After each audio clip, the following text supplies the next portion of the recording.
During the Klitschko era, I was often complaining in my videos about the unscrupulous nature, the deeply unfair nature of the Klitschko contracts. It was quite a scandal.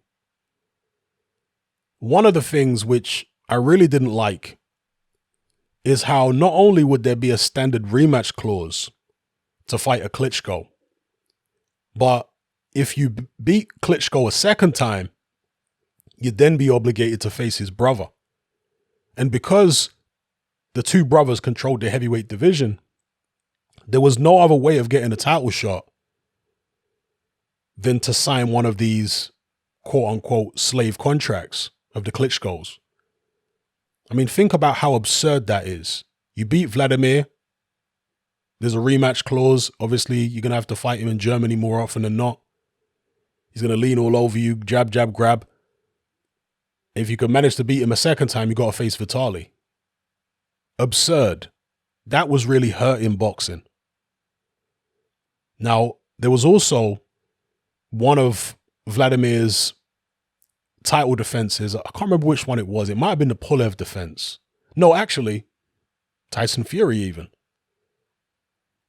Which was a mandatory defense. But uncharacteristic of mandatory defenses, there was a rematch clause in the contract. And I was perplexed by that. Because ordinarily, under sanctioning body rules, the challenger, the mandatory challenger, is not obligated to agree to any kind of rematch. That's one of the perks of becoming mandatory challenger, is if you beat the champion, you can just sail off into the sunset. There's no rematch clause. That allows for natural flux in the division. You know, that allows for a fighter who maybe doesn't have the top promoter in the business, but he has managed to maneuver himself into a mandatory spot through fighting eliminators, you know, the sweat of his brow. And when he gets there, the little man can take on the champion with all the sponsors and the big TV deal and the big promoter, beat him, and then set himself up as a cash cow in his own right. Whereas when you introduce a situation where even mandatory challengers have to sign contracts with rematch clauses in them, that takes away that opportunity. Now, on screen right now is Eddie Hearn's most recent interview of IFL TV. And in it, he talks about even mandatory defenses. And I guess he's referring to Anthony Joshua's mandatory defense coming up against Pulev. Even that's going to have a rematch clause in the contract. I think that is absolutely terrible. I think that is doing a disservice to boxing. For a voluntary defense, I can accept a rematch clause. It makes sense.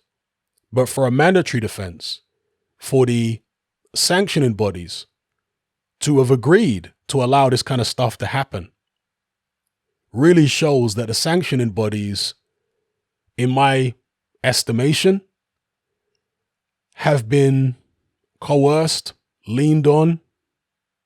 I'm not going to use the word bribe. I could get myself into trouble. But I'm just going to say leaned on or incentivized to allow these promoters to put rematch clauses in contracts, even for mandatory defenses. And I think the likes of Eddie Hearn and any other promoter or fighter who does this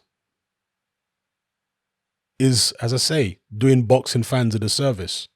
If Kubrat Pulev beats Anthony Joshua, he should be able to just sail off into the sunset, go elsewhere, do his own thing. Now, I don't know 100% for certain if there's a rematch clause in that contract, but as far as I'm aware, there is. And it shouldn't be. So, you know, Coogan didn't really push the issue with Eddie. I don't know if Coogan realizes that for mandatory defenses, there traditionally isn't a rematch clause. But one of the boxing interviewers out there, they should push the issue when it comes to mandatory defenses, because most title defenses are voluntaries. So in those situations, yeah, you're covered by the rematch clause. But surely, when it comes to a guy who has battled his way up through the rankings and earned his spot, that person then has to try and beat the champion twice to take his title? No, there's something seriously not right about that. He hasn't been given an opportunity by the champion. He's earned his opportunity. That's why it's mandatory. Now, obviously, not all mandatories necessarily deserve to be there, but a lot of them do.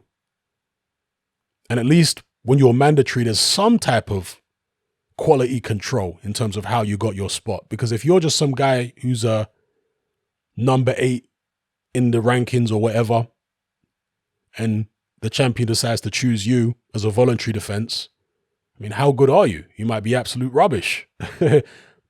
For example, Fujimoto, you know that guy who Daniel Dubois knocked out a couple fights back?